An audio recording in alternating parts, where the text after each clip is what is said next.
We have some major breaking news. The Trump administration continues to get outplayed over and over by Ghislaine Maxwell and her team of lawyers in an attempt to draw a narrative that is favorable for the Trump administration. For once throughout this whole Epstein saga, Donald Trump, Pam Bondi, Todd Blanche, everyone at the DOJ and FBI have dug themselves into a deeper hole because Ghislaine Maxwell and her team are now making rather clever demands. Of course, I am not on Ghislaine Maxwell's side. She is a horrific human being, but the way that her attorneys are leveraging this situation is quite legally ambitious, to say the least. I'm going to explain what just happened, but we also want to dig into the 15 hours of missing Epstein footage that was recorded by one of Trump's close allies. We'll talk about that later in the video.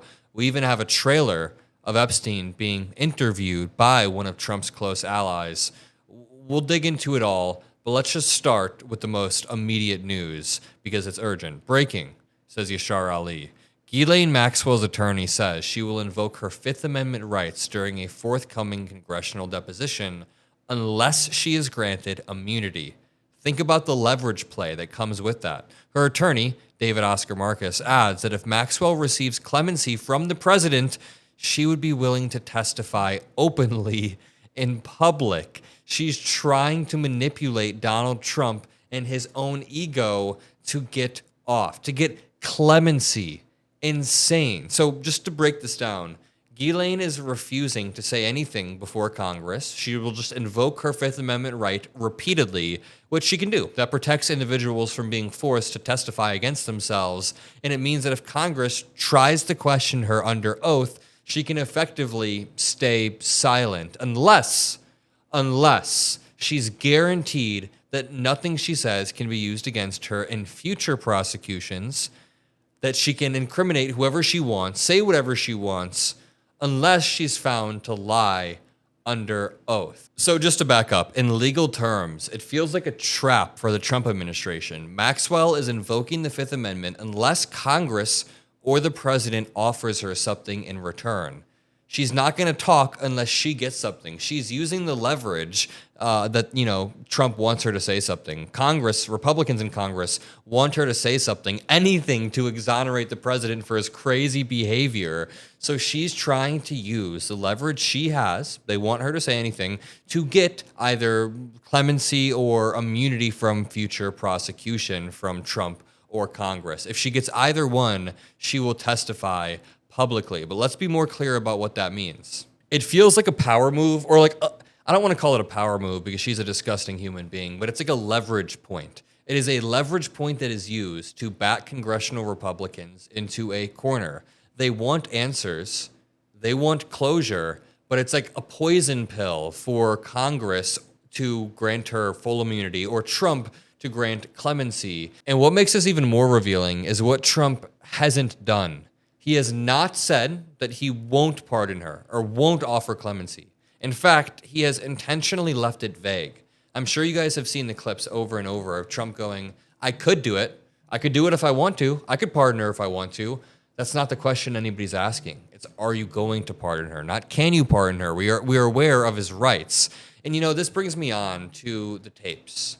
There are multiple versions of the tapes, not only the Epstein client list and the tapes that are along with that, but we have the 12-hour tapes that were released by the FBI and the DOJ with a missing minute, if you guys remember that. On top of that, I want to talk about the 15 hours of interviews that Jeffrey Epstein did with a close Trump ally.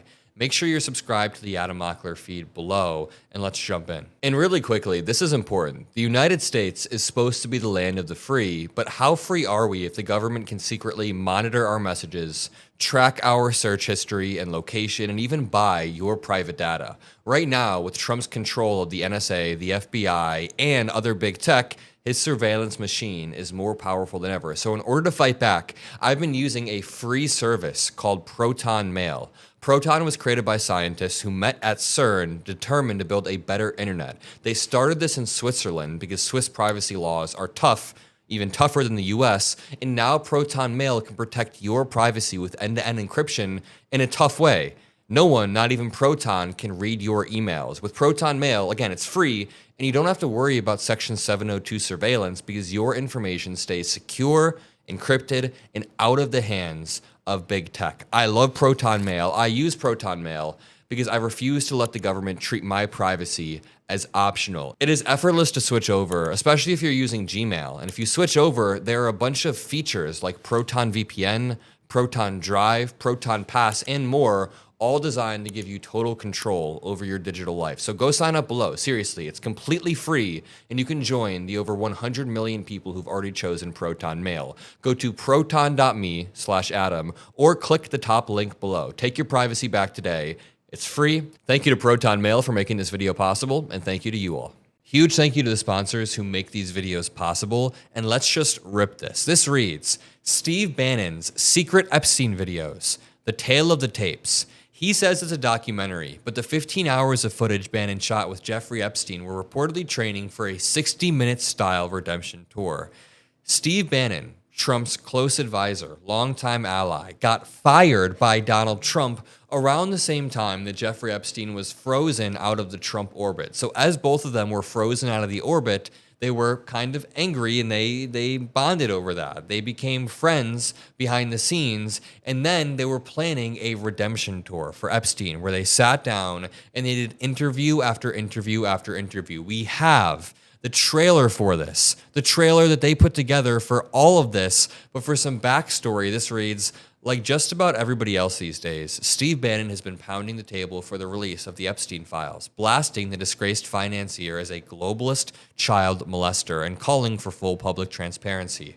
Turns out, though, Bannon wasn't always so critical of the late billionaire. As recently as 2019, as mounting press coverage and renewed investigations were closing in before his arrest in Teterboro Airport on sex trafficking charges, as most everyone else in Jeffrey Epstein's orbit had already shunned the 66-year-old, Bannon was still standing by his man. The rumpled former Trump aide reportedly advised Epstein from the shadows, joining strategy calls, and ultimately helped stage a behind-the-scenes media makeover. Wow. So Trump, longtime allies with Jeffrey Epstein, sending him love letters at the peak of Jeffrey Epstein's sex trafficking, then gets involved with Steve Bannon. They join forces. The entire orbit revolves around Trump, and Epstein is a part of it. He's going from person to person and using them, and now it's culminated into this weird situation where Trump is saying he didn't have the privilege to go to the island. Someone in my comment section yesterday, who's not even a Trump supporter, someone who's on our side, said, Adam, I think Trump was being sarcastic when he said he didn't have the privilege. Number one, he wasn't being sarcastic. He was being dead serious. There was no sarcasm. Number two, that makes it even worse. Trump was being sarcastic about not having the privilege of going to a sex trafficking island. It is all disgusting. The setup of this looked like a documentary shot. Steve Bannon and Jeffrey Epstein talking face to face, a small crew, professional lighting, with Bannon lobbing tough prosecutorial questions. They were kind of debate prep type questions, seemingly designed to get Epstein ready for an image-changing sit-down with an outlet like 60 Minutes, with Bannon playing the part of Mike Wallace. But that 60 Minutes interview never happened. Some PR rehabs are just too daunting, but for months now, Bannon has been publicly promoting that footage of his erstwhile friend, 12 to 15 hours by his own count, as the foundation of a planned docuseries, working title, The Monster. He's been pitching it as journalism, a raw look into Epstein's pathology. I would do anything to get the full footage, but let's watch this trailer that they leaked. Next month marks 2 years since the death of convicted sex offender Jeffrey Epstein inside a New York City jail. We were underage. We were little girls. By the time I was 16, I brought him up to 75 girls. He was glib, and he lived essentially like he was Gatsby. He was an absolutely terrifying person to encounter. You own an island, right? True. Thank you very much. Two islands, the islands of Dr. Moreau. Correct. Jeffrey Epstein was a billionaire New York businessman whose vast wealth brought an arrogance that knew no limits. He acted as if he could have anything he craved. Reporting the FBI is now looking into how it can interview Britain's Prince Andrew over his relationship with Jeffrey Epstein. I made my living from old thinking, but the future is for the way women think.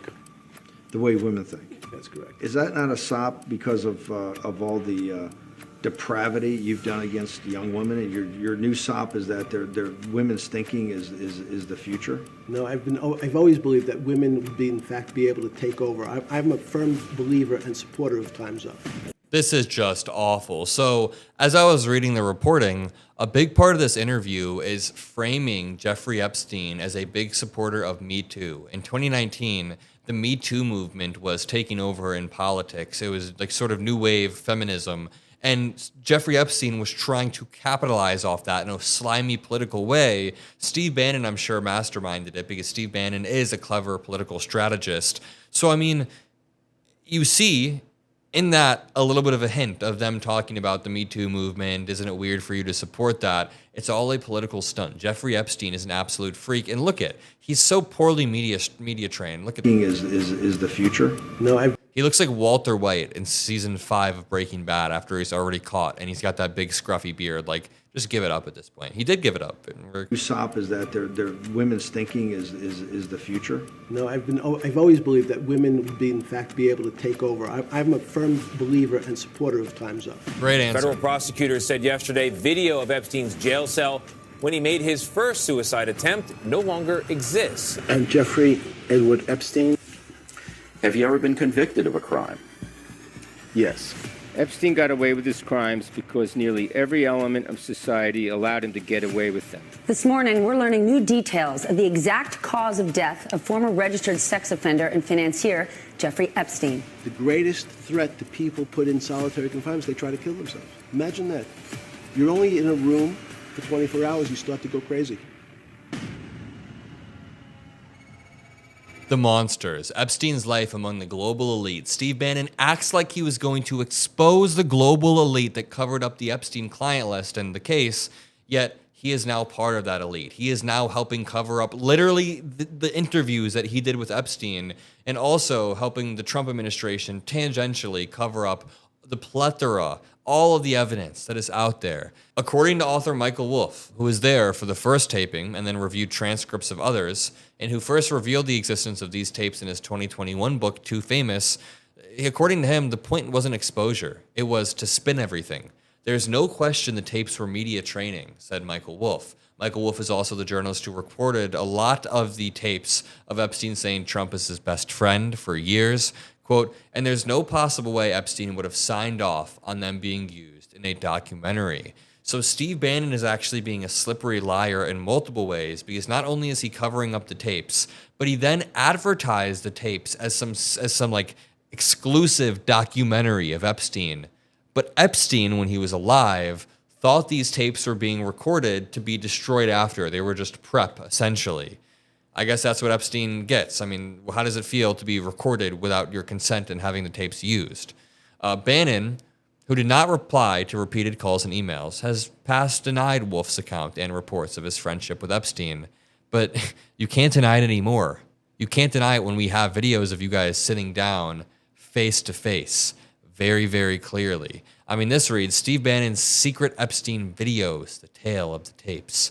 Bannon, who did not reply to repeated calls, has denied everything, but over the past 5 years, he's been considerably more hazy about the release of the Epstein tapes, kind of wafting back and forth, but now, due to audience capture, do whatever, he's talking about it. He's now saying, since last February, he appeared on the Jimmy Dore Show and finally spoke about this footage, claiming he was producing a documentary series around them, maybe for Netflix or another streamer. Can you guys let me know in the comment section, yes or no? Is it not effing insane that one of Trump's longtime close allies has 15 hours of secret footage about Jeffrey Epstein's life and his responses and his thoughts and the inner workings of how things happened, and yet there's no release of them? What is he hiding? Who is Steve Bannon protecting? I asked that question in jest because the answer should be obvious. To Wolff, who knew both Bannon and Epstein well, Bannon's recent attacks on Epstein belies the cozy nature of their relationship. He claims the two men were good friends, meeting sometime around 2017, shortly after Bannon's forced exit from the Trump White House, and remained close right until his death in August of 2019. During those years, Wolff claims, Bannon was a frequent visitor to both Epstein's Manhattan townhouse and his Paris apartment. Honestly, it makes sense. Epstein was kind of an outcast from society for obvious reasons. So was Bannon for obvious reasons, and they became friends, I guess. Their affinity was not altogether surprising. The two men shared a Wall Street background, a taste for high life, and a complicated relationship with Donald Trump. Both were close to the president before being iced out, basically what I was saying. Bannon's break with Trump came soon after the publication of Wolf's book, Fire and Fury, for which Bannon was widely rumored to be a major source. In fact, it wasn't until years after Epstein's alleged prison cell suicide that Bannon publicly changed his tune on Epstein. Now, he's acting a little bit different, and this brings me on to the missing footage. I mean, not the missing footage that Bannon recorded, the missing footage that the DOJ released. Remember, there was a missing minute, and we're now learning the FBI and DOJ's version of the Epstein cell door video, they didn't have the missing minute cut out, meaning they had the full tape. A government source told CBS News that investigators have footage of Epstein's jail video with the full time interval intact, despite a public timestamp jump that raised tampering concerns. Remember, there was a Wired article reporting that this had been edited in a software program. So I guess my only ask is, if you made it this far in the video, say hi, Adam, in the comment section below. I'm greatly appreciative of all of you who watch my videos. Genuinely, we are building something great together, and it's because of you all. You guys help give power to the channel, and I hope we reciprocate and help give you power with the news cycle. So thank you so much. Let's continue to push for our favorite ideals. Let's be a part of something, and thank you all. Peace out.